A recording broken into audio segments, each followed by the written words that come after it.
আজকে ছিল বোনের বার্থডে, তাই সকাল সকাল ঘুম থেকে উঠে মা অনেকগুলো জিনিস কিনতে দিয়েছিল, সেগুলো আনতে গেছিলাম। তারপর এখানে এসে স্নান করে দুপুরবেলা খেয়ে নিয়েছিলাম। আর এই দুটো ক্লিপ আমি রিসেন্ট কিনেছি। তারপর অনেক ঘাটাঘাটির পর এই জামাটা আর এই ব্যাগটা আজকের জন্য রেডি করেছিলাম। তারপর এখানে গাড়ি চলে এসেছিলো, আমরা চলে গেছিলাম হচ্ছে কারিমসে।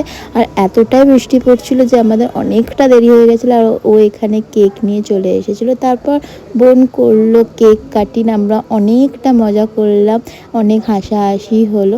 তারপর কেক কাটিং শুরু করলো। তারপর এখানে আমাদের খাবার চলে এসেছিলো, আমরা যে অর্ডার দিয়েছিলাম যেগুলো, তো দিয়ে দিয়েছিলাম পনির টিক্কা আর বিরিয়ানি আর একটা কাবাবের ফটো নিতে আমি ভুলে গেছি, কারণ বিরিয়ানি দেখে এতটা লোভ লাগছিল। আমার তো মাটন বিরিয়ানি বেশি ভালো লাগে, তাই আমি মাটন বিরিয়ানি অর্ডার দিয়েছিলাম।